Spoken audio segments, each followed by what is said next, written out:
بسم الله الرحمن الرحيم الحمد لله وحده والصلاة والسلام على من لا نبي بعده أما بعد فقد قال الله عز وجل في القرآن المجيد بعد أعوذ بالله من الشيطان الرجيم بسم الله الرحمن الرحيم شهر رمضان الذي أنزل فيه القرآن هدى للناس صدق الله العظيم وصدق رسوله النبي الأمي الكريم ونحن على ذلك لمن الشاهدين والشاكرين والحمد لله رب العالمين.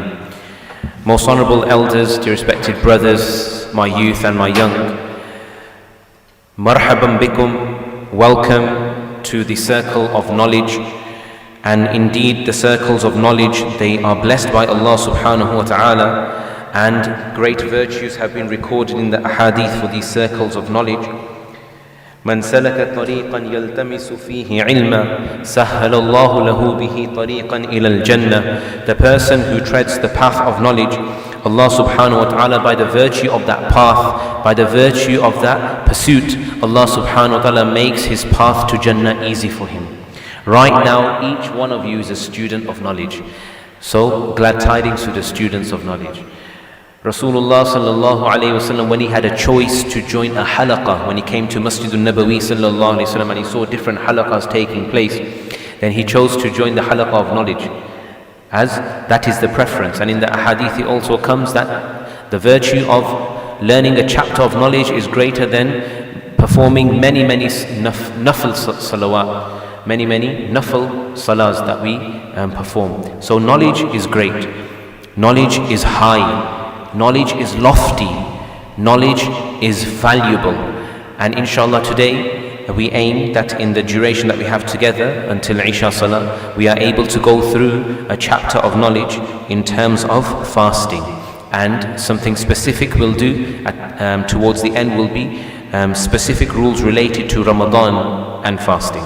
So first we'll go through general fasting, and then we'll go through the specific rules related to Ramadan and fasting. Before I begin, the verse that I recited before you, in it Allah subhanahu wa ta'ala tells us that when He chose to guide mankind, when He chose to give hidayah to mankind through the final Prophet of Allah and through the final book of Allah, He chose the month of Ramadan for this. Shahru Ramadan unzila fihi al-Qur'an hudan lin-nas. That the month of Ramadan, in it the Qur'an was revealed as a guidance for the people. So Allah chose the month of Ramadan to guide people, so therefore He facilitated all and everything that was needed and required to guide people. And amongst this is that when the month of Ramadan comes, in the hadith in Sunan al-Tirmidhi, Rasulullah sallallahu alayhi wa sallam is reported to have said, إِذَا كَانَ أَوَّلُ لَيْلَةٍ مِّن شَهْرِ رَمَضَانِ صُفِّدَتِ الشَّيَاطِينَ وَمَرَدَتُ الْجِنِّ. When the first night of Ramadan sets in, night comes before the day in the Islamic 24-hour clock. So when the first night, and that's the night we perform Taraweeh in, so when the first night of Ramadan sets in from Maghrib Salah time, صُفِّدَتِ الشَّيَاطِينَ وَمَرَدَتُ الْجِنِّ. The shayateen, they are chained up, and mentioning more specifically, Rasulullah sallallahu alayhi wa sallam said, and the more great ones from amongst them, the more influential ones from amongst them are also chained up. وَغُلِّقَتْ أَبْوَابُ النَّارِ فَلَمْ يُفْتَحْ مِنْهَا بَابٌ. The doors of Jahannam are closed. The doors of Jahannam are closed, not to open until the end of Ramadan. وَفُتِّحَتْ أَبْوَابُ الْجَنَّةِ فَلَمْ يُغْلَقْ مِنْهَا بَابٌ. And the doors of Jannah opened, not to close until the end of Ramadan. وَيُنَادِي مُنَادٍ. And a caller calls out, يَا بَاغِيَ الْخَيْرِ أَقْبِلْ وَيَا بَاغِيَ الشَّرِّ أَقْصِرْ. A caller calls out, O the intender of good deeds, the seeker of good deeds, come forth and perform your good deeds and show Allah the goodness that is inside you. And O the person who seeks evil, decrease in your evil, stop your evil. And this call continues until the end of Ramadan. This call continues until the end of Ramadan. In this hadith, Rasulullah sallallahu alayhi wa sallam mentioned that the doors of Jahannam are closed and the doors of Jannah are open. this implies that to do good deeds becomes very easy, and to do evil deeds, a person doesn't have that many influences.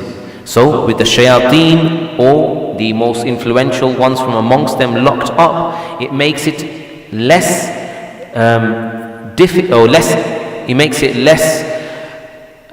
influential upon us to commit sin, to do any type of sin.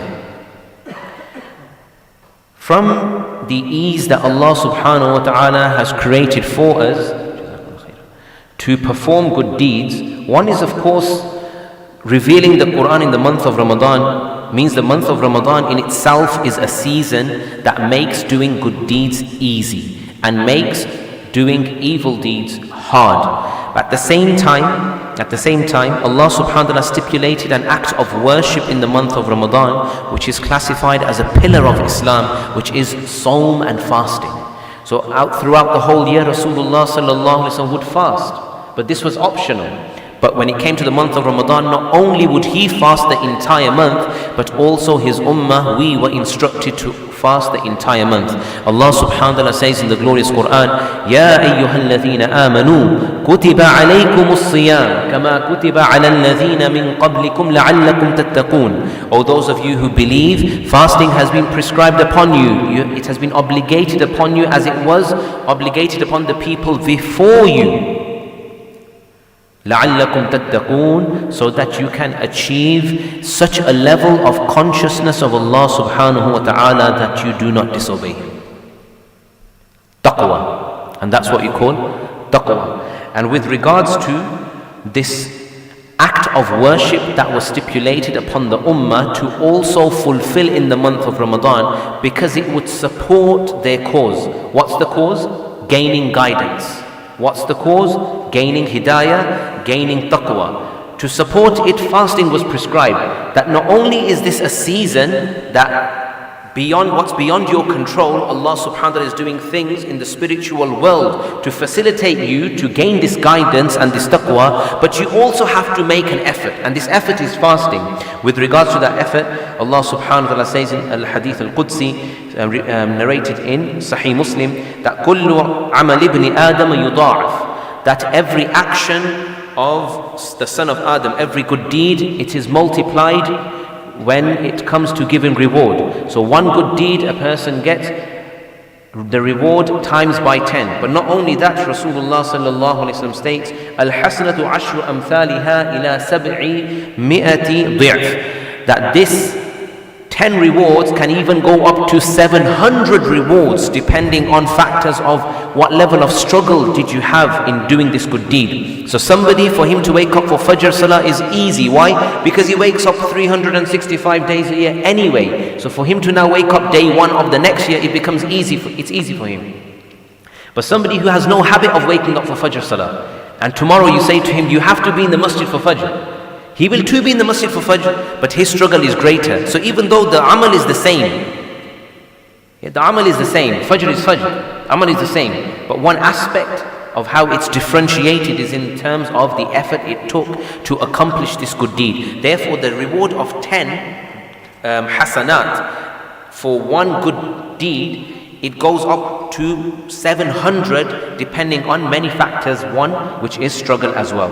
Then Rasulullah sallallahu alaihi wasallam said, قال الله عز وجل إلا الصوم, that all the good deeds that the son of Adam does, the principle is that there will be reward based on factors. So if the factors exist, then there will be increase in reward, and the maximum that you can get to is 700. إلا الصوم, except for fasting. فَإِنَّهُ لِي وَأَنَا أَجْزِي بِهِ, fasting is done only for me and I will reward it.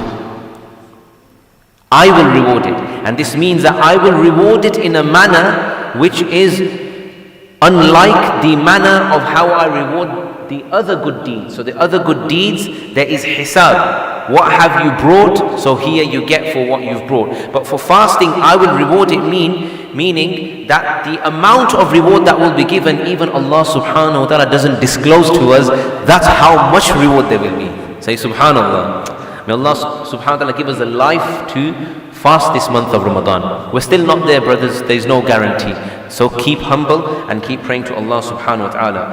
Shaykh Zakaria rahimahullah, he mentions that one other sharah of this hadith can be, instead of وَأَنَا أَجْزِي بِهِ وَأَنَا أُجْزَى بِهِ, that I will give myself in return for the fast that he has given me.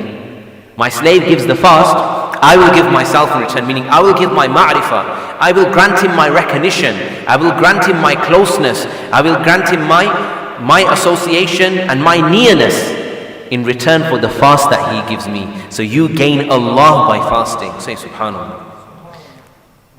And in the other hadith, Rasulullah sallallahu alaihi wasallam mentions, this has been narrated in Sahih Bukhari and Sahih Muslim, that وَالصِّيَامُ جُنَّةٌ. One of the benefits of fasting is that fasting acts like a shield. Shield from protecting a person from disobeying Allah subhanahu wa ta'ala in this world, and a shield in the hereafter from the fire of hell. وَإِذَا كَانَ يَوْمُ صَوْمِ أَحَدِكُمْ فَلَا يَرْفُثْ وَلَا يَصْخَبْ. And when it comes to the point where you are fasting in the day, then do not use obscene language and do not raise your voices like shouting, screaming, yelling. فَإِنْ سَابَّهُ أَحَدٌ أَوْ قَاتَلَهُ فَلْيَقُلْ إِنِّي إِمْرَأٌ صَائِمٌ. And if somebody swears at you, abuses you, uses foul language against you, or he quarrels with you, then say, I am a man who is fasting. And in one hadith, it's been narrated 2 times over, Inni Sa'im, Inni Sa'im. Say that I am fasting 2 times over, say I am fasting. Meaning don't indulge in this kind of tongue, by using your tongue in this way or through your body. Don't indulge in anything that will displease Allah when you're fasting. And if you have to say it with emphasis, say it over to the person who intends to indulge you. Say, I am fasting, I am fasting. I can't do this. So the muhaddithin, they mention that quarreling, swearing, fighting, all these things, unjustly doing these things, this in itself is haram even outside fasting. But the reason why the hadith mentions it inside fasting is because Rasulullah sallallahu alaihi wasallam has emphasized in other ahadith that until you don't give up this foul speech and this bad body language of yours, fighting, quarreling, until you don't give up these sins of the tongue and the sins of the body, Allah does not care about your fast. Allah does not care about your fast. So it's very, very important that when we're fasting, we fast from sins as well. Yeah, so a person who has habits of sins, he gives up his sins as well. And may I make a point over here, that even though we fast in daytime, sins are forbidden or more sinister to commit throughout the 24-hour clock of Ramadan. So it doesn't mean just because you're fasting in the day, you will say, right, no movies, right, no music, right, no this, no that, no messaging her, no messaging him. I'll do all that. What? Because I'm fasting, I'm going to give up all that. But when I've opened my fast, now the night is long, so here I am. Shaitan's going to be released at the end of Ramadan, but I'm released at iftar time. So here we go. And a person commits sins. No, we shouldn't do that. That is a great form of disrespect for the ability that Allah subhanahu wa ta'ala gave you to restrain yourself in the day. Yeah, so Allah assisted you, you helped yourself, you've got to continue helping yourself through the night hours as well. And one of the greatest ways of assisting and helping yourself is come for Salatul Taraweeh. Come for Salatul Taraweeh. And come and spend the entire 20 rak'at behind the Imam. Come and spend the entire duration. I'm saying stay beyond the 20 rak'at of Ramadan, of Salatul Taraweeh. Spend as much time. After Salatul Taraweeh finishes, then people are seen that they meet, greet one another, they feel like it's break time right now. I'm of this thought that if the rak'at of Salatul Taraweeh were not 20 but were 26, if they were 26, then we would do this mixing, greeting and this relief sigh of relief and breathing after 26. We wouldn't do it after 20 because there will be 26 rak'at. So the only reason why we do it after 20 is because we mentally and psychologically we think to ourselves, right, we're done now. Witr is over, we're done now. That's it. Our ibadah is completed. Let's relax. So if a person has a mission in mind that every moment of Ramadan is very precious, and I've been meeting my brothers for the whole year anyway, can I not just stop talking to the creation and limit myself to talking to the Creator this month? Can I not seclude myself from the creation and spend time in privacy with my Creator? If a person has this mission, then he isn't going to start talking after 20, because for him, after 20 is just one form of ibadah that has completed. Now it's time for ibadah form number 2, which is, I'm going to perform my own nafil salawat, or I'm going to pick up the Quran, the mushaf, the Quran, I'm going to read from it, I'm going to do dhikr of Allah, I'm going to contemplate over my life, I'm going to plan my next day of how I can maximize something. He'll go into another form. So it's very, very important, and I do mention these kind of things as we go through these handouts. So it's a good thing that it's come to mind right now, and we've mentioned it over here. Right, if you open up Preparation for Ramadan, page number 3, as we can see on the screen. In order to maximize the month of Ramadan, it's important to be in a good momentum before the blessed month begins. The effort in preparing for Ramadan needs to be twofold. Now, we're just a week, possibly away, or slightly more from the beginning of Ramadan. So still there's time to build momentum. The person who starts earlier, the benefits more is in greater momentum. So nevertheless, if you haven't started to prepare. How do you prepare? It's twofold preparation. Number 1 is about what you should not be doing. Give up the sins. Abandon all sins.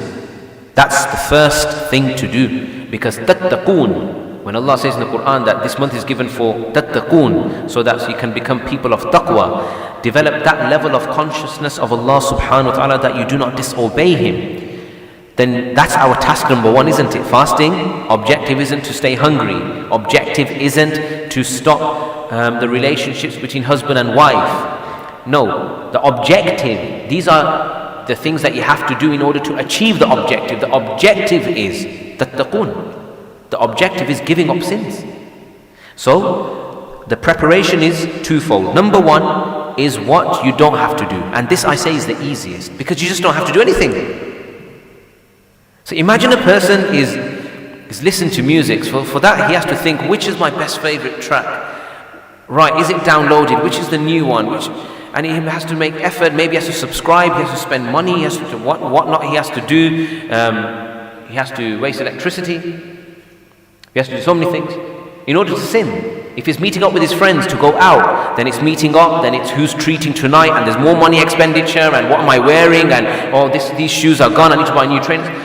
Expenditure, energy, resources. So the first, which is abandoning all sinful activities, this is the easiest, because you just take things out of your routine. So you create free time, you save energy, you save resources. What's so hard? This is the easiest. The second is the more difficult.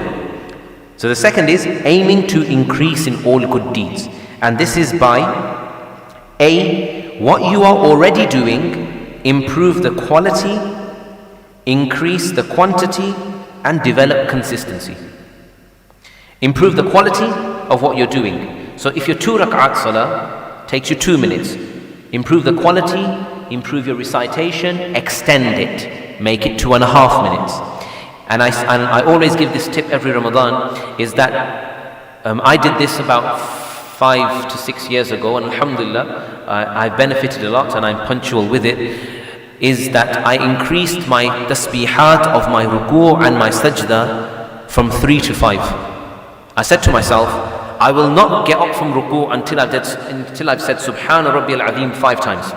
And I will not get up from sajda until I've done Subhana Rabbiyal A'la 5 times. Of increasing your tilawa in salah. So if you were to add minutes and seconds on, it is better that you increase your tilawa in qiyam than you increase your tasbihat in ruku' and sajda.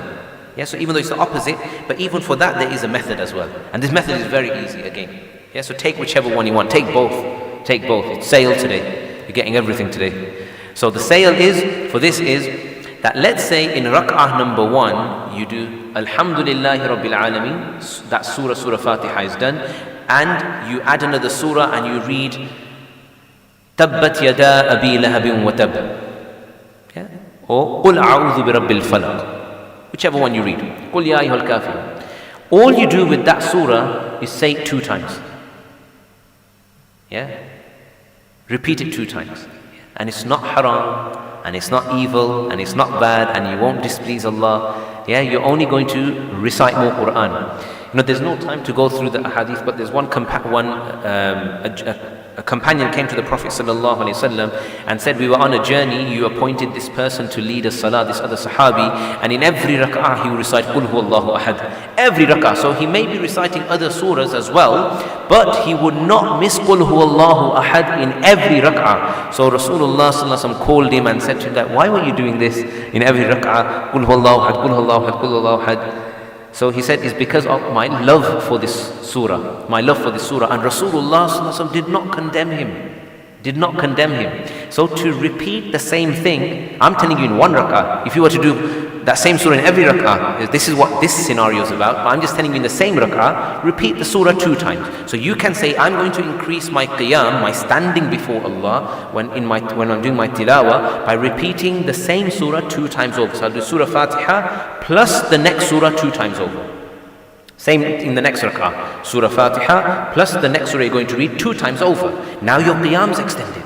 So sometimes we, because of our culture and what we know and what we hear, we believe that extension of qiyam, extension of standing before Allah is limited to those people who have memorized the Quran. Only they can stand for 5 minutes for 2 rak'at. Otherwise we, who only know Qul huwallahu ahad, who only know wal asr, we cannot do that. We're incapable of standing that long. No, you can repeat the same surah 10 times over, 20 times over. You can spend the whole night in 2 rak'ats. Same surah, again and again, again and again. You will also notice that when the imams, they lead salah, at times they come across a verse, and sometimes in Salatul Taraweeh, you probably notice this even more, is that when they come across a verse that has really touched their heart and has connected to them, and they've connected to it, they repeat that ayah again. They go back, they repeat it again, not because they've forgotten what's ahead, but it's because they're really connected to it. They want to make the most of that ayah. They want to connect to it even more. So they repeat it again. So this isn't haram, this is virtuous. It's just that when a person is leading salah, then it's not always recommended to repeat ayat, because it extends the salah for the people behind. And behind they may be sick, they may be elderly, they may be weak people, etc. So Rasulullah ﷺ advised the Sahaba to be moderate in the duration of salah. That's why it doesn't happen so often from here. It happens sparingly. But in your salah, there is no restriction when you're performing it on your own. There you can extend it a lot. So when you're increasing good deeds, the first thing you want to increase is the quality. Second is the quantity. So if you're waking up for Tahajjud Salah right now and you perform 2 rakat and then that's it, you don't do any more, make the 2 4 now. 2 to 4. Yeah, increasing the quantity. If there's only 4 fard salahs in your life, you're only performing Dhuhr to Isha, introduce Fajr. If you're staying in the masjid and the rak'at you're performing for Isha Salah is only 4 fard, come early, perform your sunnahs before Isha, perform your sunnahs after Isha. This is, now increasing in the quantity as well. And the third is develop consistency. Some of us, we are very inconsistent with our Salah. So we wake up for some fajrs, we don't wake up for some. It's not that we don't intend to, it's just we just give in to our nafs and shaitan. So increase the consistency. So when it comes to the good deeds that are already in your life, these are the 3 things you need to do about them. What's the first Q? Quality. Second Q? Quantity. And the C? Consistency. QQC. Number B, letter B, is what you are not yet doing. So now you'll have a lot of good deeds you'll hear about, learn about in the talks of Jumu'ah, in other talks as well. And you will feel like, I want this in my life as well. So with regards to what you are not doing, introduce those good deeds into your life. So the effort is twofold. and the second has two parts. The first effort is that I want you to stop making effort. The first effort is I want you to stop making effort, and that is stop doing sins. Yeah, so don't use your energy, don't use your resources, relax.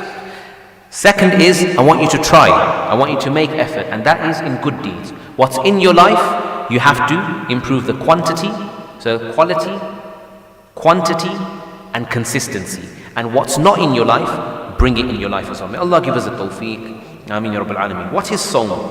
Now, what is Sawm? What is fasting in Islam? The second subheading. So fasting in Islam means to stay away from eating, drinking, and cohabitation from true dawn, subh sadiq, to sunset, which is ghurub shams, with the intention of Sawm, which is fasting. So you're staying away from three things, which is eating, which is drinking, and which is the intimate relationships with the husband and wife. And you're doing this from, in easier words, from the time where on the timetable it says Fajr start time.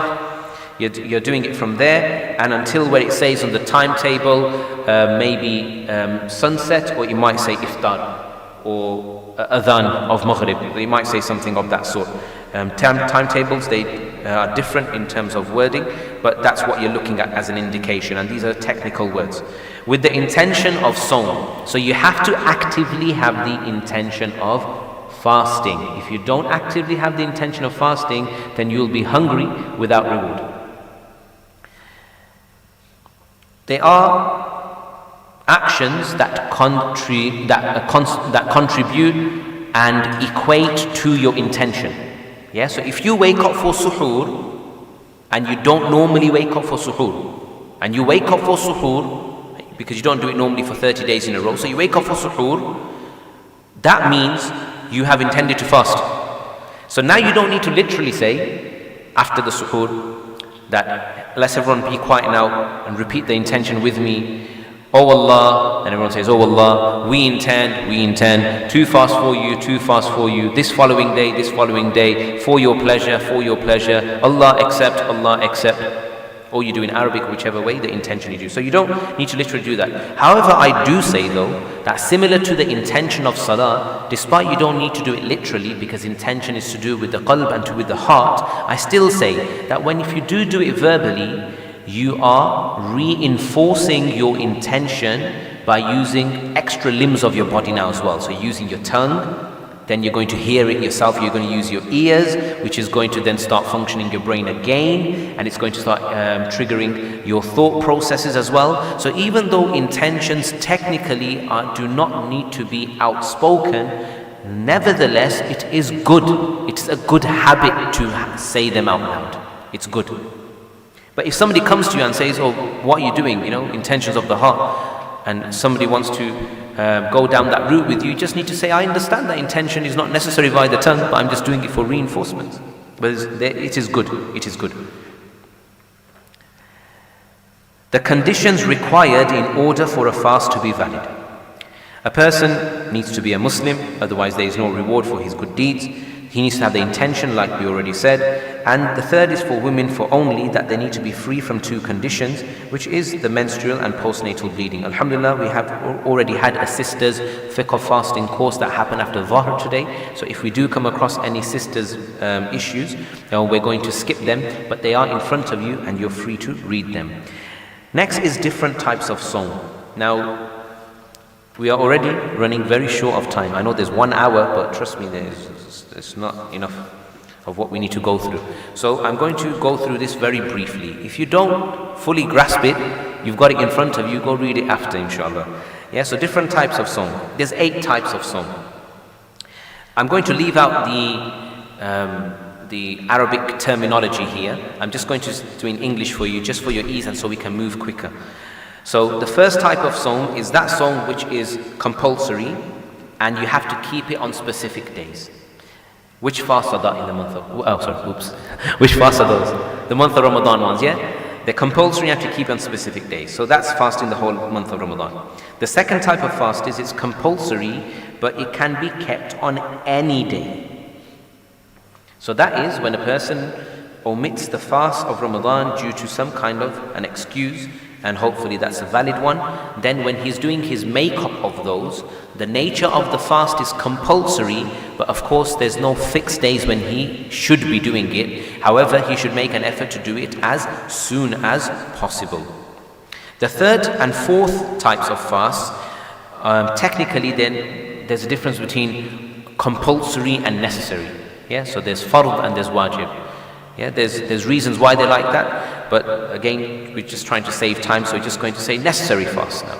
So a fast is necessary and it has to be kept on specific days. This type of fast is those type of fast when a person vows to keep a fast on a specific day or date for the sake of Allah upon the fulfillment of some wish or desire. So a person says, "Oh Allah, if you help me pass my driving test, I'm going to fast for you the very next day. If you make my father's operation successful, I will fast for you 3 days consecutively." Yeah, and a person says, which days as well, for example, I'm going to fast for you Monday to Wednesday, or I'm going to fast for you the very next day, or just before Ramadan, or whatever. So if he fixes a time, fixes a day, then he has to fulfill that on that day, on that date. If Allah does His part, then the human has to do their part as well.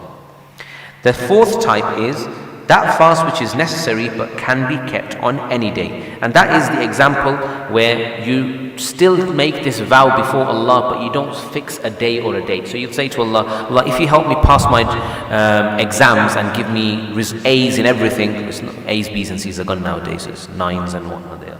Okay, so if you give me a 9 in everything, then I will, 9's the highest, isn't it? It's not the other way around. Okay, yeah, 9's the highest, okay. So then I will fast for you 3 days. But he doesn't say which 3 days they are. He doesn't say, specify days or dates. Then that's a necessary fast, but it can be kept under at any time. The fifth type of fast is makruh. This is detestable days of fasting. Fasting only one day from the 9th and 10th of Muharram, or singling out only Saturdays for fasting. So fasting only the 9th, for only one day from the 9th and the 10th of Muharram, or singling out Saturdays for fasting, this is makruh. So from the hadith we learn this. Now the sixth type of fast is haram. So these are days of the year when it is haram to fast.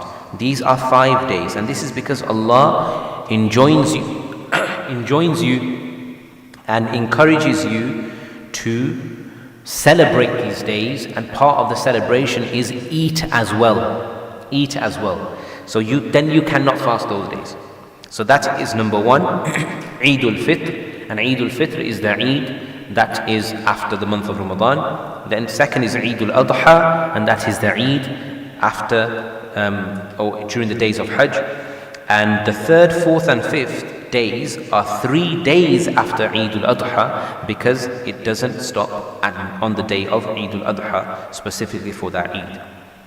The seventh and eighth type of fast, these are established fasts from the Sunnah and mustahab ones as well. What they are, they're given in the table below. So on the screen, you can see the table below for those that are viewing online. So you have the Islamic month, the English month, and you have fast. So the dates, you may need to change the year from 2023, 2024 to 2024 to 2025. And we start with the month of Ramadan that we're going to be in. So you just write the dates in. That which English date to which English date, when the moon is sighted, you write it in, I've got to fast that month. Then it tells you that in Shawwal, there's other fasts that you've got to do as well, which are the Sunnah, Mustahab one, that's 6 days anytime during the month. However, I always tell brothers that after the day of Eid, that fast your 6 days there and then, straight after, because your body's in that kind of momentum, then just do it now. If you're going to say Mondays and Thursdays every week after that, then if you're already in a habit before Ramadan, then you'll manage it. But if you're not in habit of fasting Mondays and Thursdays, and you say, I'll complete my 6 on a weekly basis by these 2, maybe the first week you'll be okay, then the second week you'll be off it. Oh, I didn't wake up for suhoor, oh, I can't stay hungry now for the whole day, so I can't fast Monday, and then you're out of routine, and then it's all gone. So it's good to do them consecutively after the day of Eid al-Fitr. Then Dhul Qa'dah goes Dhul Hijjah. In Dhul Hijjah, the first 9 days, Arafah being the 9th day, Then Muharram, you have 9th and 10th, or 10th and 11th. Then there's a number of months where there's no specific fasting for any specific reason. And then you have Sha'ban, which is the month before Ramadan, and that is majority of the month, excluding the period that's immediately before the inception of the month of Ramadan. Then in gold you have weekly and monthly. So if the screen scrolls down a bit more, you have weekly and monthly. And in weekly, monthly, you have every week Mondays and Thursdays. And on monthly, you have 13th, 14th, and 15th of Islamic month. So weekly, Mondays and Thursdays, and a monthly, according to the Islamic calendar, the 13th, 14th, and 15th, which you call Ayyamul Bid. Right, next, the intention when keeping a fast. The intention of fasting is necessary. If a person stays away from all those things that break one's fast without an intention, the fast will not be valid. However, there is no particular sunnah dua narrated for this occasion. Therefore, the following intention shall suffice when intending fasting. O Allah, I intend to fast for you tomorrow. Any language you do it in will be sufficient. The intention does not have to be audible or even mind. Intention is that which is related to the heart. Therefore, to make it in the heart will suffice. However, it is better to express the intention. The intention for a compulsory fast, that is for fixed days like the month of Ramadan, Sunnah fast and Mustahab fast can be made up to midday, the halfway mark between true dawn and sunset. So from the time when Fajr starts till Maghrib time, if you were to calculate the hours, and let's say they are 10, or let's say they are 12, then the half of that is 6. So you start again at the Fajr time and you calculate 6 hours from there, and let's say that comes out to 11 a.m. So up till 11 a.m, if you didn't make an intention at suhoor time, you woke up for suhoor but you didn't make an intention. This happens when you're not feeling too well. Yeah, so you're like, I don't know how I will be in the rest of the day, if I'll get worse or what. So I'll do my suhoor, whatever little I can eat, but I'm not going to keep the intention right now. I'm just going to see how I feel after I wake up at 9 o'clock. At 10 o'clock, I'm going to see. Then that halfway point, up to that halfway point, you can still make an intention. You'll get the reward of what is before and inshallah what is after. And your fast will count. If you make the intention before Fajr time, and then you decide to not fast an hour after Fajr time, that means you have broken your fast. To break your fast, you have to have conditions which are valid in order to avoid being sinful.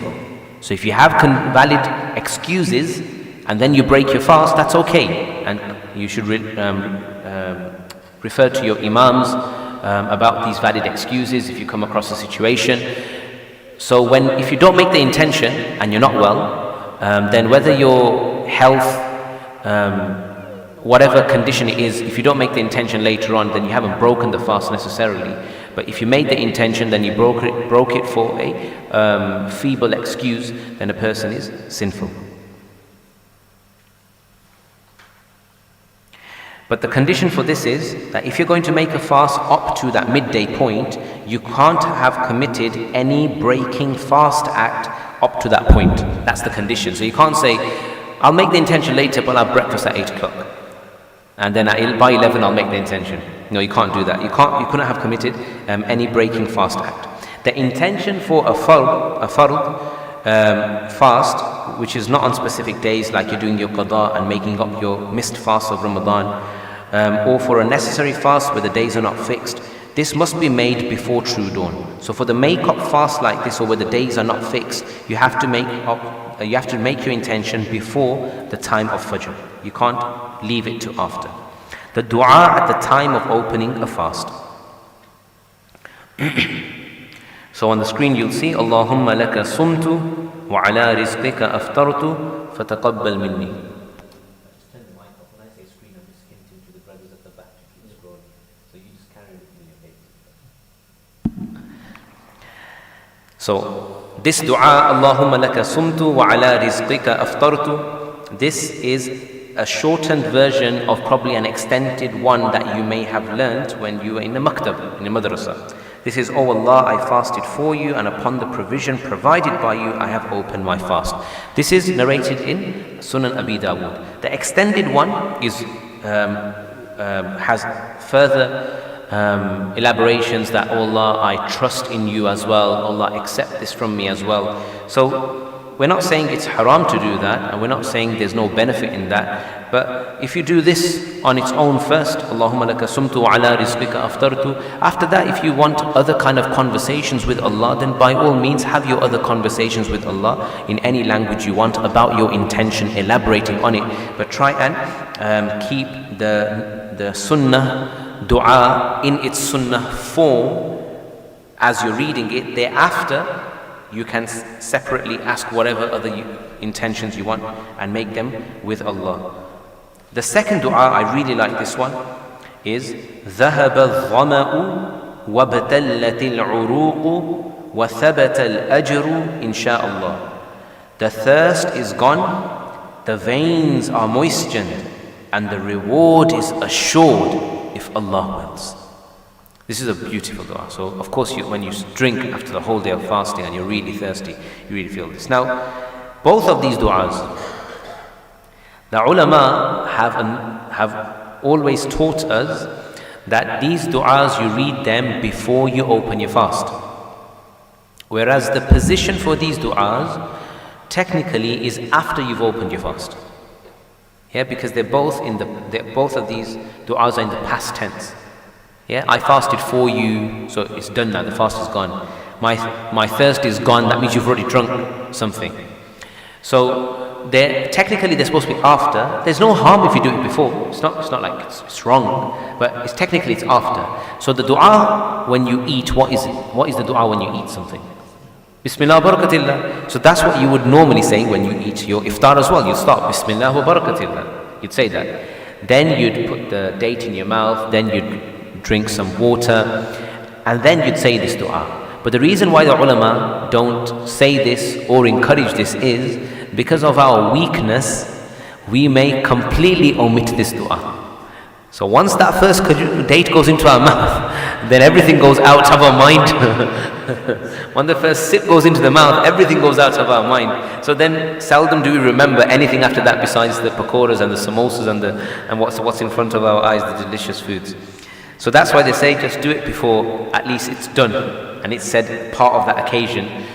So that's why you carry on that. If you remember it after, say it after as well. Mustahabbat, preferable acts of fasting.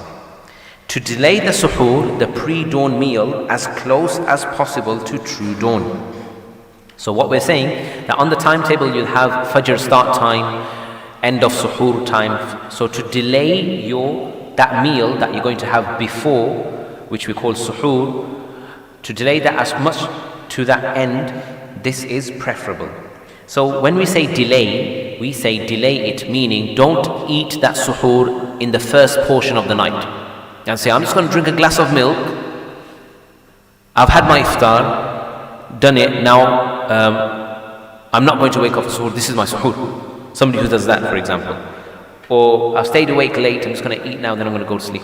So this is obviously preferable. Look, it's not about halal and haram. If you have your suhoor early, it's done, it's dusted. If you don't decide to do anything, it's still your next day's fast is going to be valid. We're just saying that this is preferable to delay as much. And the reason why this is such, again we learn from the hadith, the reason why this is such is because it gives a person strength.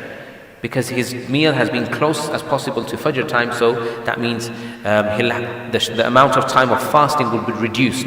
But if he closes his fast 4 hours before he's supposed to close it, then of course it's extended his fasting time. It makes it hard for the ummah. So Rasulullah sallallahu alaihi wasallam, being the Nabi of Rahmah, he is advising ease for us. Yeah, but this isn't about halal and haram. You can close it whenever you want. To partake in suhoor is an established practice of our Nabi Muhammad sallallahu alaihi wasallam. To delay the suhoor as close as possible to true dawn is masnoon, which is sunnah. However, when closing the suhoor, one should stay clear from the time of doubt. What's the time of doubt? What duration is the time of doubt? I'm asking you for your estimations. In your mind, when would you think, oh, you know what, I don't know, or maybe I've just overeaten like past into Fajr time. What's the time of doubt? This is for you. What is the time of doubt? 10 minutes? 5 minutes? 1 minute? 10 seconds? Last second? Anybody? Yeah? Yeah, so if you want to clear the time of doubt, then you'll say that maybe my clock isn't accurate. This is what you'll start doing. You put the Samsung and the Apple next to one, the Android and Apple next to one, and you'll say, right, how come this is 2 seconds forward? And you'll say, but they both work on GPS, what's happening over here? So there's never an accurate time. And maybe the time on the timetable as well is says on the minute, but maybe it's actually close accurate to the seconds, and it's been rounded off the other way around or the other way around. Allah knows best what it is. Yeah, so don't go into doubts, but I'm just saying stay away from the part of doubt. So that is, you'll say a couple of minutes at least. You'll say that if it's 4:56, then at 4:53 we have to all close it. And as a family, you make this kind of agreement. So you all know, everybody knows, children to adults, everybody knows that 3 minutes clear is our closing time. So whenever you look at the timetable, you're not going to look at what the minutes on there and go according to that. You're going to say, that's our guide. So if it says 4:56, that means it's 4:53. If it says 4:47, that means it's 4:40. That's we're all awake. That's 4:44. Yes, question. Was that going to be a question? So the question, this question that's come up is that for Maghrib, would you do the same? Would you delay your fast? So with regards to this, the time normally on the timetables that you find has already been delayed. That's what always happens normally. Yeah, normally the masjids normally delay. And they go past the doubtful time, which is the sunset time, the haram time to pray, because it's to do with the prayer with salah. Now when salah, Fajr time starts, you don't perform Fajr straight away, you don't do the adhan and perform your Fajr. But with sunset, you have to do the adhan and perform your Fajr. Mustahab, straight after. According to the Hanafi madhab, there's no salah before the fard. So you do the adhan straight away and you'd perform the fard. Now because you're talking about a fard, you have to be clear of doubt time. You can't give the ummah and put them in a doubtful time, trying to make it easy for them, bringing them close as possible to after sunset, straight after sunset, and say, right, adhan. So they normally always leave that anyway. So best is follow the timetable accurately. Yeah, because you've already been delayed in there. There's already a delay in there. So there's already a buffer in there. So follow it accurately.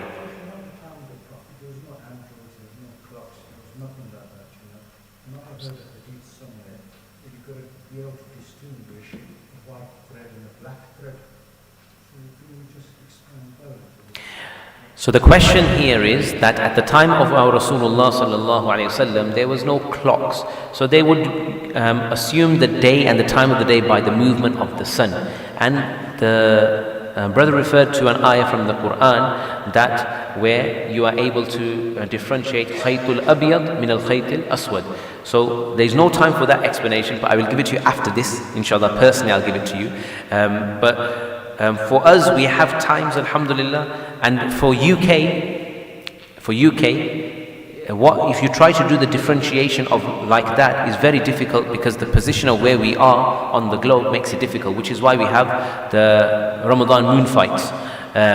When is Ramadan starting? When is Eid? That's we have these disagreements, and the reason why we have these legitimate disagreements is because of the lack of the ability to view the moon clearly, and then there's a lot more to that. But nevertheless, let's close that chapter and move on the question. Say, for example, you stick with the timetable that you've got in the fridge, and then it comes to start time, and someone decides to your house to start. Someone decides to? Yes. But their start time is different to the calendar you've been following. Should you follow your calendar or theirs? It's a good question. If you're in the same locality, and I would say locality as city, I'd be comfortable to say city. In the city, you follow one timetable. You pick your masjid. Which masjid are you praying at? So I'm praying at this masjid. Follow that timetable and follow it throughout the whole month and for as long as you're in the city. When you move cities, then you can follow the timetable of another city. That's what I say. So obviously countries, you definitely follow another country. But I'm saying limit yourself by city. So even if you're going to a different area, do it, open it according to your time and close it according to your time as well. Right, okay, so moving on.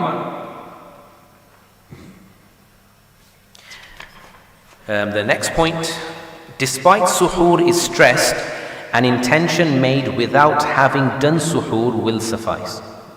We've done this already because sometimes your actions, they contribute to something, and sometimes just your intention is sufficient without the accompanying action as well. Number 2, to break the fast immediately after sunset. This is mustahab, this is good, this is preferable. It is masnoon to hurry in opening the fast as soon as the time of Maghrib begins, when the adhan is normally given. And sometimes, some timetables, they don't put the start time as the adhan time. So what they do is they put the start time after the buffer. They say, for example, 6:01 is the opening of the first iftar. So what they do is they put 6:01 iftar, but then they do adhan 6:05 or maghrib 6:05. They do that. So they do it the other way around. So sometimes normally you'd find that 6:01 maghrib. So the adhan happens and everybody opens the fast. So that's the way it's supposed to be done. And the person who's giving the adhan, so the masjid or masajid should appoint such a person who's giving the adhan, who does a very nice slow adhan. And I say this because, we're very bad in organization, we just don't do it. The person who gives the adhan should do it very nice and slowly. Very nice and slowly, because what we ideally want, look, I've sat in i'tikaf where there's been 500 people. I've sat in i'tikaf where there's been 500 people. I'm just saying the organization, it's all possible. 500 people. From the point the adhan starts to the point the adhan finishes, 500 people, they start at the adhan time. When they started, there's no zamzam and kajur and dates in front of them. There's nothing in front of them. And they stay seated in their place. From the time of the adhan starts to the time it finishes, 500 people have had the kajurs, the dates, and drank the zamzam, and the volunteers have collected the cups back as well. 500 people. But it takes organization, it takes planning, it takes strategy. But it's all possible. So normally the adhan should be nice and long, so that a person is able to finish. Now after the adhan, if you have to delay the iqamah for 1 minute or so, it's okay. 1-2 minutes, it's okay. And the ulama sometimes they give permission for even 5 minutes. Yeah, okay. But what we try to do at Masjid Esa, and what we'll be doing at Masjid Sulaiman, is that we just want simply the dates to be eaten and the water to be drunk. That's it. Pray your salah straight away. Then go home and eat comfortably and have more time. Minutes, they're really precious in the month of Ramadan. You know that very well. From the time after you go home after Maghrib till when you have to come for Isha. And it's not like come for Isha. If you're coming at Masjid Esa, Masjid Sulaiman, you gotta be getting in the car park 20 minutes before Jama'ah. Otherwise, if you come within the 20 minutes, car park's closed. Car park facilitates 50 car park spaces, but we'll be closing off about 10 of those because of the tent that's going to go up to facilitate more people to read. So with about 30 to 40 car park spaces here, they're all gone. Plus, people have already started filling up the local roads as well. So you have to come 20 minutes before. For that, you have to leave half an hour from your house before Jama'ah time, Isha. So even if we say you get home and it's 1.5 hours clear, you have to leave in 1 hour. So every minute counts. So what we try to do is keep it as original as possible, which is adhan happens, everybody has the dates, everybody has the water, adhan finishes, stand up for salah, perform your sunnah after, go home. No pakoras and samosas in the masjid. Yeah, no kebabs in the masjid. Yes, sometimes we do iftars, but even when we do iftars here, we don't serve you anything before the salah. Everything is served after the salah. And it keeps the masjid in a good way, and it avoids the smell as well during salah time, etc., because the food only comes out after salah.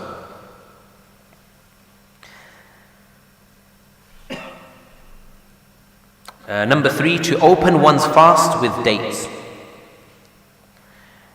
This is sunnah, so honey if there's no dates, etc., etc. Number 4, to make the intention to fast at night.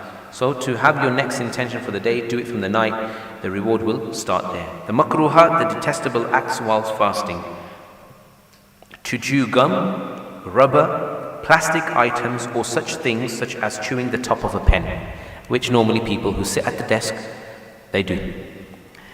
To taste any article of food or drink and spit it out thereafter. If a woman has a very ill-tempered husband, it is permissible for her to taste the food, provided it does not go down the throat. Here you go, one benefit of having a very ill-tempered husband. Yeah, so we should be very flexible with our women. Yeah, we should be very flexible with our women. I tell the brothers every Ramadan, when I deliver this, I always tell the brothers that, look, tell your women, cook all the fried food before Asr Salah. Cook it all, fry it all before Asr. Asr to Maghrib is a very precious time.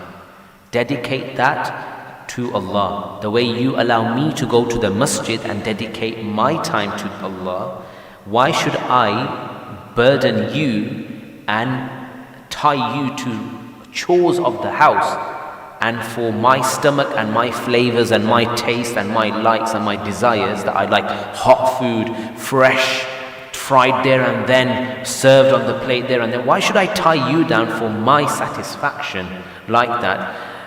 Why should I deprive you? So I'm going to the masjid Asr to Maghrib. You cook everything before Asr. Whatever you need to do, main food, whatever, starters, do all that. After Maghrib, put it in the microwave, warm it up, or turn the stove on, heat it up, whatever, and then serve it. Don't use your time between Asr and Maghrib to busy yourself in food. Yeah, I am absolutely happy with you, and I'll be more happy if you cook it all before Asr. Say this to your wife. Be man about this. Don't be selfish.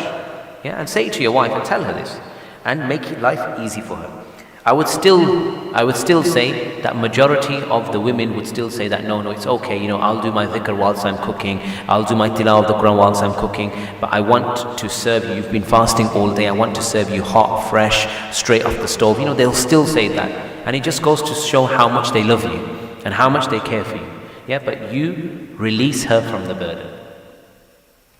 Number 3, to collect one's saliva in the mouth and then to swallow it, trying to quench the thirst. This is detestable. To delay a bath that has become compulsory knowingly until after true dawn. So you actually end up in the state of fasting whilst you are in the state of janaba and you're impure as well. So if a person has relationship with their spouse, then they shouldn't just go, oh, let's go sit down for suhoor, then I will have, then Fajr time will start, then I'll have my bath, and then I'll head to the masjid. So try not to stay in that state as much as possible. I even tell the brothers that, if you've finished at 11 p.m., 12 p.m., then have your bath there and then go to sleep. Don't sleep in that state. You open the door of whispers of shaitan for the night, and it's not good to be in that state. Imagine you die in that state. Yeah, you'd be raised in the state you die. Imagine you die in that state. Not that you've done something haram and then you've died like that, but still you're in an impure state. So it's not good to be in that state. Number 5, to use toothpaste or powder to clean one's teeth. It is permitted to clean with the miswak. So toothpaste has taste. We're not saying you're going to swallow the toothpaste. If you swallowed it, your fast is broken, isn't it? If you swallowed the water collected in the mouth with that toothpaste, your fast is broken. What we're saying is merely to use toothpaste and not swallow that. So maybe you look down and you just brush your teeth like this with Colgate and things. So we're saying the fact that it's got taste, that in itself makes it detestable to do.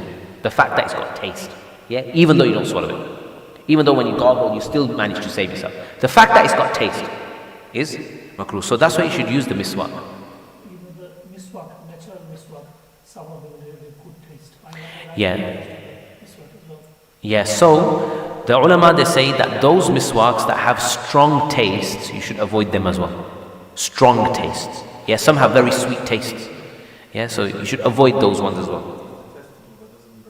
Doesn't break the fast. Yeah, it's detestable, the tasting part, because fasting, the one that breaks the fast is what goes down the throat or what is injected into the stomach directly. To complain of hunger and thirst. To sniff or take the water up the nostrils when cleaning the nose. To gargle when rinsing the mouth. So when you say gargle, you're lifting your head up and you're gargling. Now you may protect yourself, but it's very dangerous. So remember, makruh is termed as makruh because it brings you close to that which is a breaker. Remember that rule. Anything which brings you close to the breaker is going to be detestable to do. Number 9, misusage of the tongue in any way, quarreling, arguing, backbiting, lying, swearing, using filthy or indecent words. All these are sinful acts even when not in fast. However, they are even more sinister when committed during fast. Next title is how to compensate for breaking a fast. So I would prefer to skip these two sides if you're okay with this, yeah? So if you have a situation where you have to make up a fast, what are the rules? How many do you have to make up? It's all written here in these 3 subheadings. How to compensate for breaking a fast. Things that make qada, a make-up day, necessary, and things that make both a make-up day and kaffara necessary. So just one thing I will say here is, when you break a fast, either you're required only to make that fast up. So what you do is 1 for 1, 1 fast for 1 fast. So all you do, I missed the first, so I'll keep it another day after Ramadan. That's all you do. And some breaking of fasts are done out of such excuses which make kaffara necessary, which is compensation. And in this compensation, there's different levels. So some fasts you may break for invalid reasons will mean that not only do you compensate fast for fast, but there's a penalty to do as well. Yeah, what those penalties are, there's details, etc. But that's all in these 3 subheadings. But we're going to skip this because we're running short for time. I know we've still got 25 minutes before Adhan, maybe 25, 30 minutes, but still we're going to need that time. Right, so we're going to move on to page number 9 that says particularities of the Sawm of Ramadan.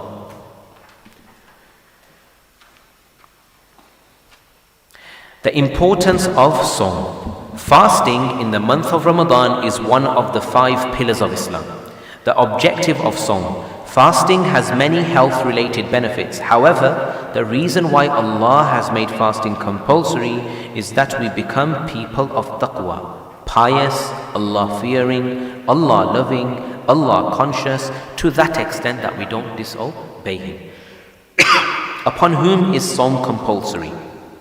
Muslim, pubescent, sane, and does not possess a scholarly approved reason to not fast. Children, however, should be trained to keep fasts from the age of 7. When a child reaches the age of 10, then they should be expected to keep all the fasts. Any laxity in doing so should be dealt with disciplinary measures. This is why younger age children should be encouraged to fast for whatever amount of hours they can easily manage. They should also be rewarded for their efforts and reminded of the greater reward awaiting them in the hereafter. And the reason why I've given these ages 7 and 10, because it's similar for Salah, where the encouragement has been given. When my 3-year-old was 3-year-old, she would fast as well at 3 years of age. And she'd only fast at 3 years of age because everybody would fast. So when the home environment is like that, it's infectious. Children want to do what the parents are doing, what the other siblings are doing. Everybody's excited about it. The older siblings are getting rewards, so they want to be part of it as well. So we're not saying make it compulsory for 3-year-olds.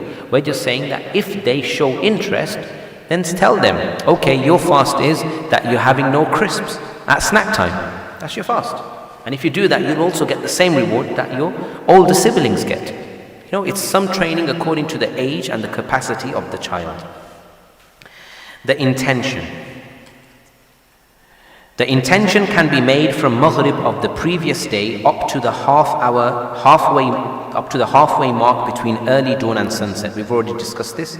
Given that no breaking fast act has been done from early dawn up to the time the intention has been made, it is better to make the intention of Sawm before true dawn so that many more rewards could be reaped. It is necessary to make an intention for each fast individually. A one-time intention of fasting for the whole month of Ramadan will not suffice. How many fard fasts are there in the month of Ramadan? 29, 30? Yeah? That means there's 29, 30 obligations upon you in the month of Ramadan. Yeah, even though Ramadan is a month of fasting and fasting is an action, but you have to do that 29 to 30 times. So if I was to say to you, for 29, 30 days you're going to perform Isha Salah, is it okay for you to come day one and say, oh Allah, I'm performing all my Ishas of 29, 30 days, here's my intention, day one, done. After that you don't make any intention.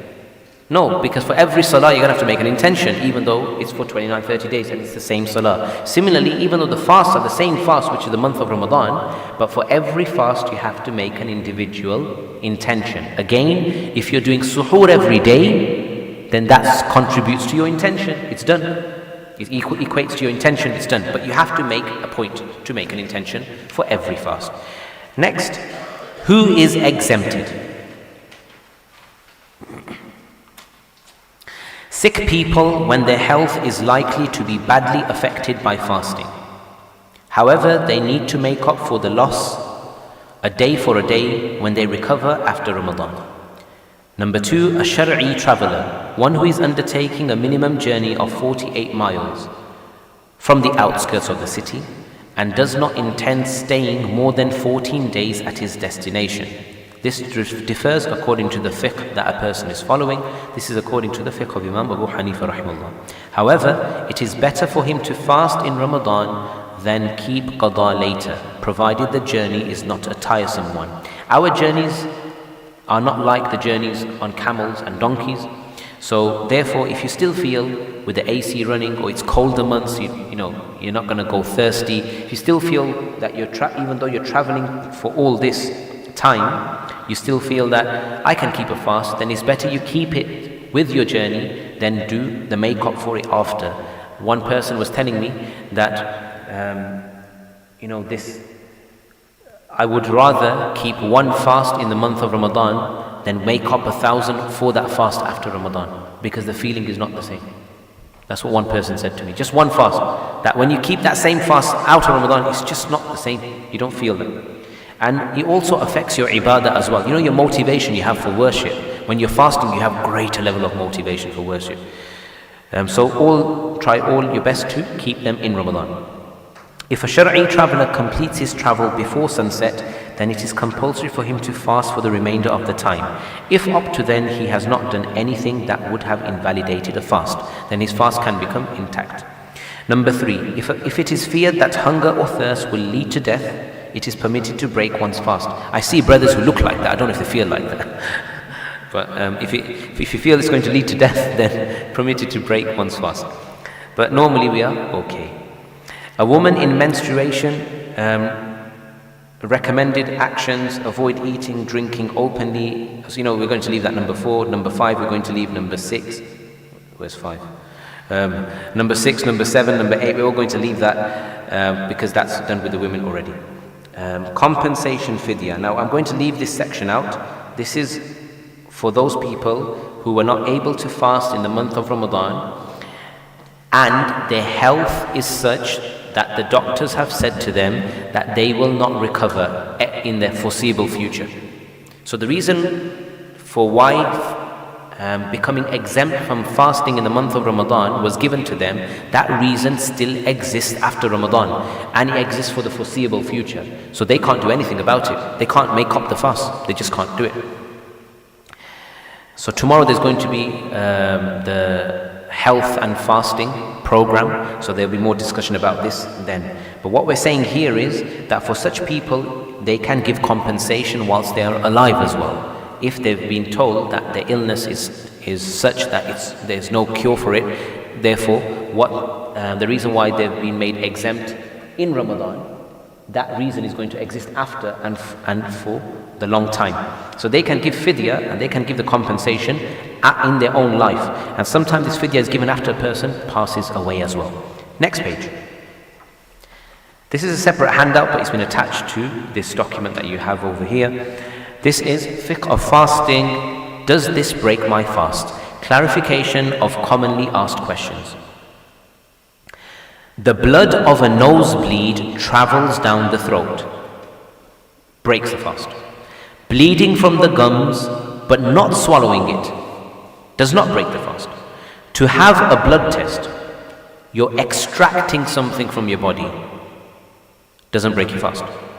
To have an injection or insulin into one of the veins, but not directly into your stomach, doesn't break the fast. During dental work, something goes down the throat, breaks your fast. Cupping, again you're extracting, doesn't break the fast. Swallowing one's own saliva doesn't break the fast, although it's detestable. Swallowing water during rinsing the mouth or nose and was aware that he or she was in the state of fasting, breaker. Swallowed water during rinsing the mouth or the nose, but was in the state of forgetfulness that they were fasting. Oh, I forgot I was fasting. Not breaker. Forgetfulness does not break the fast. Mistake breaks the fast. Remember this. Forgetfulness does not break the fast. Mistakes break the fast. It's different, isn't it? No. Okay, here we go. Right, forgetfulness. So, Bilal woke up. Usually he has breakfast at 8 o'clock. Hunger felt it. First day of Ramadan, forgot his fasting. So much in routine. Made his cereal. I was fasting. This is called forgetfulness. Fast is not broken. He must immediately refrain from eating anymore.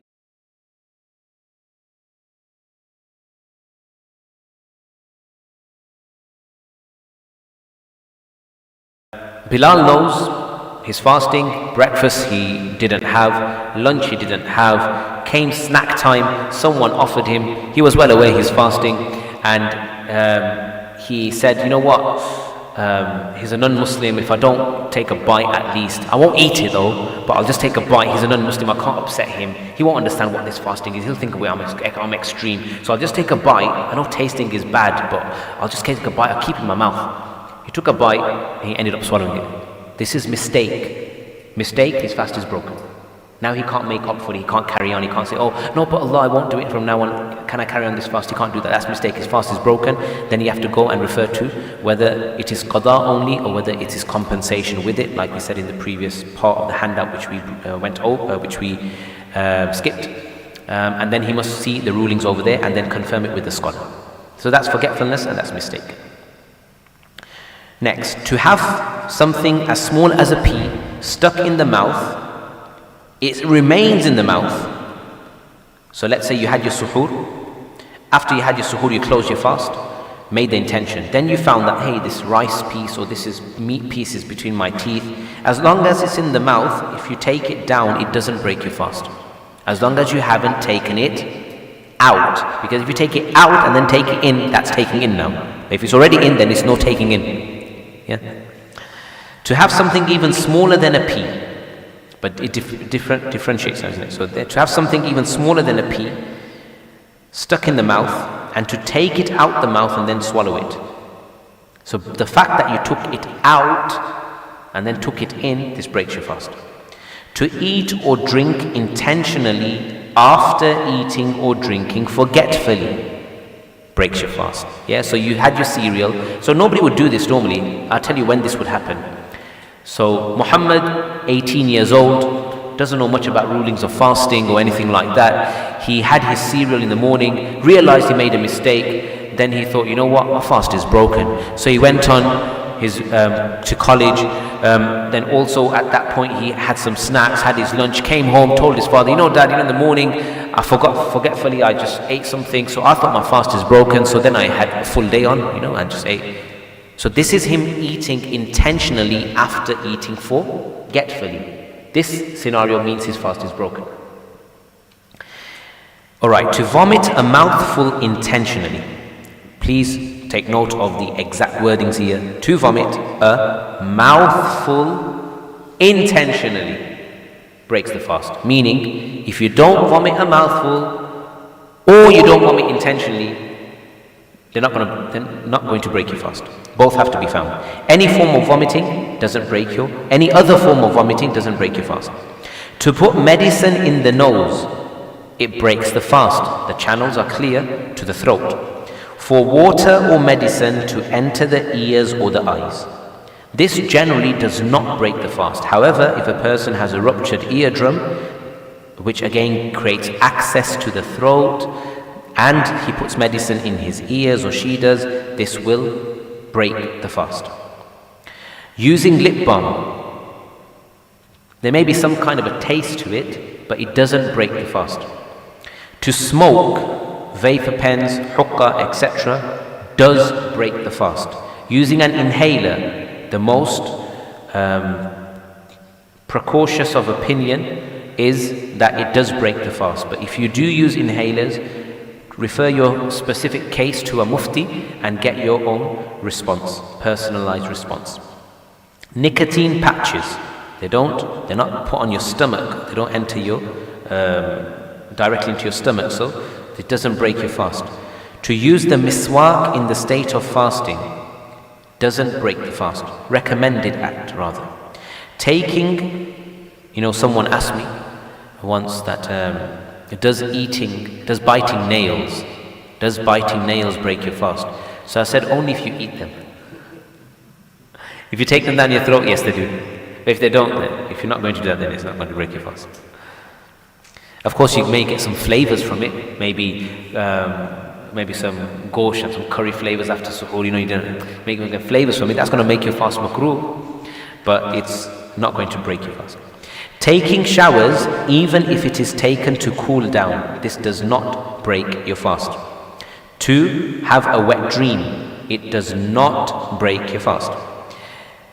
Kissing or embracing, if the saliva of the spouse is swallowed, then it will break the fast. Otherwise, it won't. But again, remember, this is from the makruh things.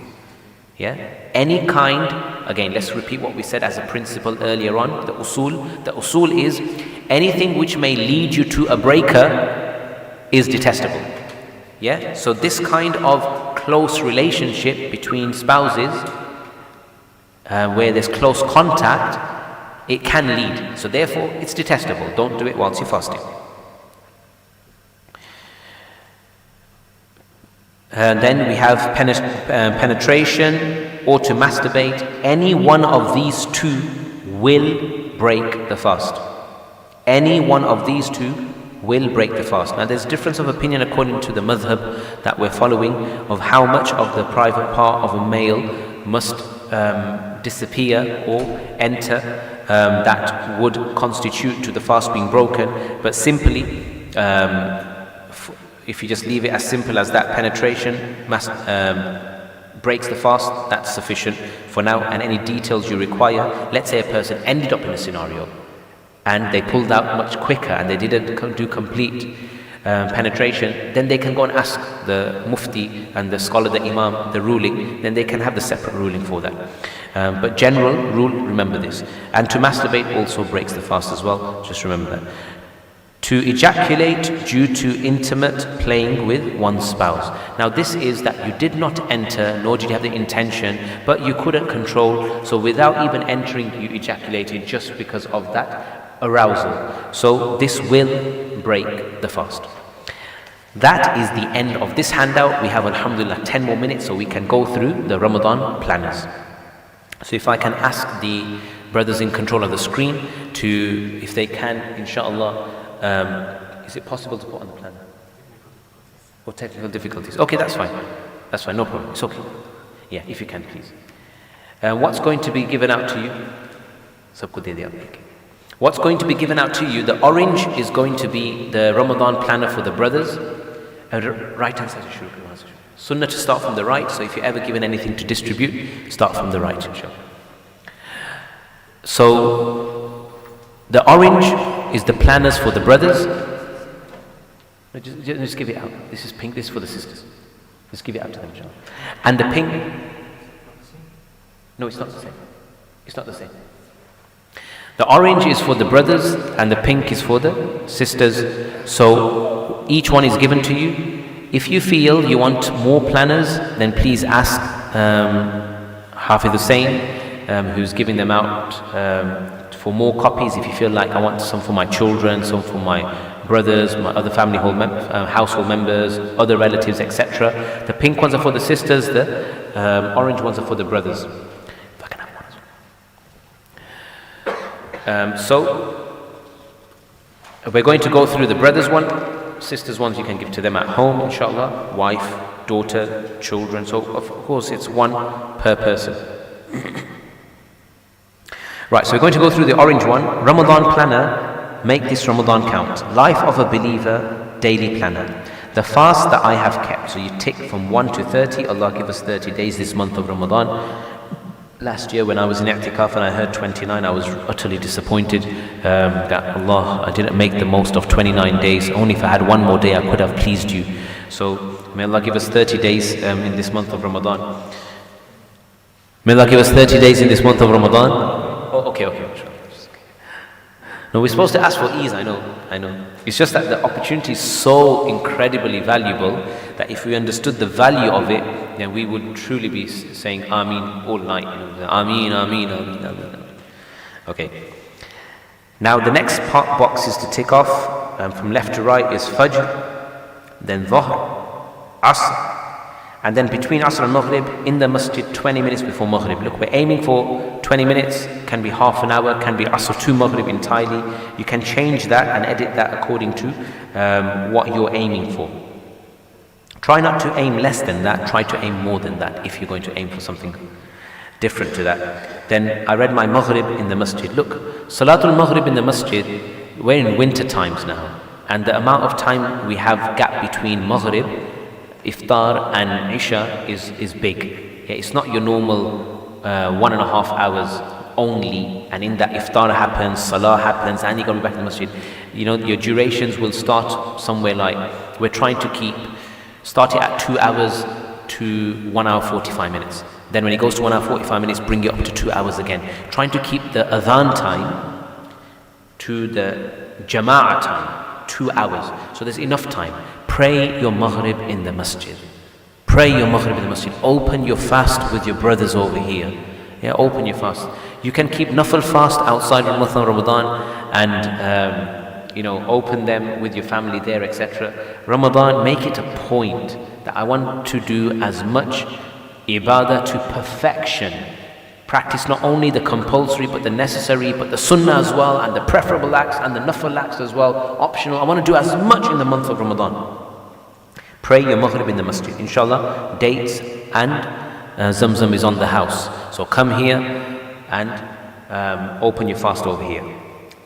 Isha in the masjid, Taraweeh in the masjid. Isha in the masjid, I say, sometimes Taraweeh is facilitated in shops, in places above shops, in warehouses, in different places is facilitated. And you may find that Taraweeh is facilitated in a different place other than a masjid. And you may find that it's closer to you as well. You may find it's convenient, the timings, etc. Still perform your Isha Salah, do your best to perform it in the masjid, because you'll only get the reward of Jama'ah. When Jama'ah is happening in the masjid, you can't be at the same time performing Jama'ah outside the masjid and saying, I'm getting the reward of Jama'ah. So, the Jama'ah reward is in the house of Allah subhanahu wa ta'ala. So come perform it in the house of Allah subhanahu wa ta'ala. Taraweeh. Now here, I've wrote Taraweeh. Taraweeh means the entire Taraweeh. Yeah? So, before, those brothers who would follow the 20 rakats opinion, yeah, I follow, Shaykh Jalal here follows, everybody follows, in our masajid over here anyway, the 20 rakats opinion. When you were following the 20 rakats opinion, and the 8 rakats was not spoken of a lot, or the masajid that would do 8 rakats were not dominant, or like in every area, there were few. Then the 20 rakats brothers would perform the 20 rakats. Yeah? And I would assume they perform it thinking it's sunnah, because it is sunnah, 20 rakats is sunnah. According to the fiqh opinion, it is sunnah. So 20 rakats is sunnah. What happened is when the 8 rakat brothers moved areas and moved far away from the masajid that they were doing 8 rakats in, and they started to perform the salah and taraweeh in masajid where 20 rakats are happening, then because they are of the opinion that 8 rakats is the sunnah, so then they would leave at 8 here. Then the 20 rakat brothers, who I would assume would have all the time believed that 20 rakat is sunnah, when they started to see the 8 rakat ones, then instead of doing what is sunnah, they took out from their lives what they believed is sunnah, and they reduced their ibadah as well. Two things they did. One is they left the sunnah, because for them it was always sunnah was 20, and the second is they reduced their ibadah. Now I will ask them, do they go home and perform 12 rakats of tarawih, like nafil, tahajjud? No. The 20 rakats ones don't. Do the 8 rakats ones increase the time? Because technically speaking, if you're going to perform one juz, you're going to recite one juz and stand behind the imam for one juz in 20 rakats, your time in the masjid and your time in salah is going to be much longer than the person who's going to perform that one juz behind someone reciting in 8 rakats only. Your sajdas are going to decrease, your tasneem, your salams are going to decrease, your amount of qiyams you're going to do, everything is going to decrease. So that means that you're going to finish quicker if you perform 8 rakats, same amount of tilawah, you're going to finish quicker. So did you compensate for that time that you had a reduction of in your own time? Did you go do it? So 99.99% people say, will say no. Some may say, I did something at home, but not that, I didn't recover that amount of minutes. The only reason why I did 8 is so I can go home quicker. That's what normally people will say. The 20 rakats one will say that about the 8 rakats. The only reason why I opted for 8 as well, not because, look, on the face they will say, because, brother, I believe it's sunnah as well. Yeah, but really deep down the heart is, I want to get home quick, I want to sleep, I want to get more hours of sleep, I've got work tomorrow, etc. But they were doing 20 rakats and they were doing everything as well before. It's just, shaitan deceives us. Yeah, shaitan's objective is, how can I take them away from Allah? How can I reduce their time with Allah? How can I reduce their remembrance of Allah? And he makes all these fancy excuses in our mind, justifying them through all these different types of reasons in our mind. So those that were doing 20, do 20. And those that are doing 8 and believe 8, research more about the 20 and find out the reasons why 20 is 20. And if you're still going to stay on 8, then do not deprive yourself of extension of those salahs in the name of tahajjud, if you want it to be, but do it and go home and maximize your time of the night and make the most of it. So when I wrote tarawih here, it means tarawih complete. Yeah, that's what it means. Witr you have here. So it's sunnah to perform the witr with the imam. Even if you're going to perform tahajjud thereafter, normally the sunnah is that the witr should be performed the last salah of the night, and tahajjud should happen before that. But in Ramadan, following the sunnah, the witr happens with the imam. Then that's why I wrote tahajjud thereafter. And then I wrote a target here, minimum pray 3 salahs in the masjid. This is for working people who don't get an opportunity anyway to perform the salahs in the masjid. Given the fact that we're coming into winter, this targets are going to become harder and harder and harder, because a lot of your salahs are going to come right into your work time. If it's a 9 to 5, you may be doing your iftar in your workplace a few years down the line. But see what's appropriate, see where there's a slight struggle and you can push yourself and aim for that. Company and reading. Spend 20 minutes in the company of a scholar on a daily basis. So that can be a dars of the Quran, hadith circle, something of that sort. Minimum read 5 pages of the Quran. Again, you may have already started preparation, you may already be on 30 pages, 1 juz. Cross that out, write what's your target in there. Dhikr and dua, to say astaghfirullah and read the first kalima 100 times each. Again, it's a number, it's a target.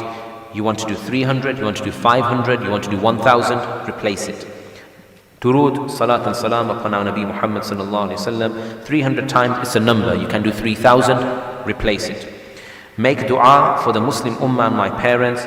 We can add Palestine in there on a daily basis as well, Yemen in there, Pakistan in there, India in there. You can write different places according to your associations and your backgrounds as well over there as well. Make dua for the love of Allah. This is a very important dua. Allah grant me your love. Allah grant me your love. Allah grant me your love. Allah grant me your love. It's a very important dua. We should make it. every day. Contemplation, thought of the greatness of Allah subhanahu wa ta'ala, 5 minutes. You have to take out seclusion time where you can just block yourself away from the world and do some thinking. What thinking? Think of the greatness of Allah. Start, do it do it from yourself first, from a microscopic view, your organs internally, how Allah's making your digestive system function so nicely, how your urine ends up in your bladder so smoothly, and then you're able to exit it as and when you will, how your food digests, go internal. Once you finish internal, come to your external self. Allah got eyes that I'm able to actually see with. They actually work. Then I can actually see color, because some people are actually colorblind as well. They can only see black and white. Start your external, go to your nose, to your mouth, to your tongue, to your teeth, external. And by the time you've done that, wallahi, 5 minutes are gone like this. 5 minutes will be too less for you. And you'll be thinking, I haven't even got to my parents, that Allah gifted me my parents. They're alive. And I had them for so long. My friend lost his parents 10 years ago. You won't even get to anyone else. And your 5 minutes are gone. I've just wrote 5 minutes over here. Contemplation, thought over my good and bad actions of the day. So do muhasabah and reflect over the good deeds of the day and the bad deeds of the past 24 hours. Good deeds, say alhamdulillah. Bad deeds, say astaghfirullah. Make better intentions. Charity, I gave. Now this charity may be different from the first 20 days and the last 10 days. The virtue of good deeds in the last 10 days increases much more. Last 10 nights, more specifically speaking. And the first, because if those last 10 nights, one of those nights is Laylatul Qadr, in the most expansive of opinions, it can be any one of the last 10 nights, then your good deeds for that night would have multiplied 83 months plus. Get better than that. So that's why you may want to differentiate that. It'll be £20 a day for the first 20 days, but then it's going to be £100 each for the last 10 nights. Yeah, so whenever you come for Salatul Taraweeh, you put it into the box. Then you know that you've got it in the night. My individual targets, there's one over here that I wrote, the 2 you can fill out, you can add more. There's so much plain paper, white paper space around this chart. There's behind as well. You can add as much as you want over here. And just finally concluding, make the Hajjud Salah a must this Ramadan. Before you sit down for your suhoor, read your Tahajjud Salah first. It's that easy.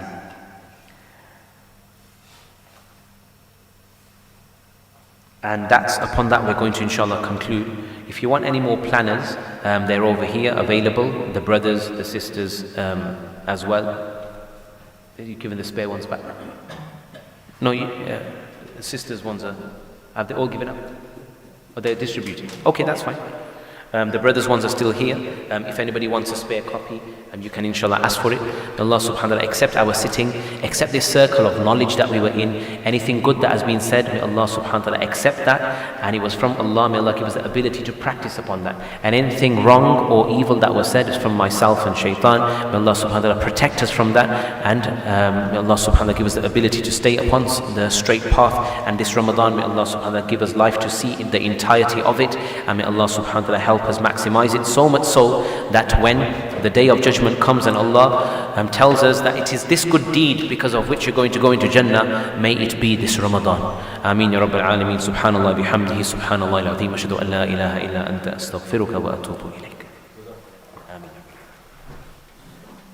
If brothers have any other questions, then I can answer them after the adhan.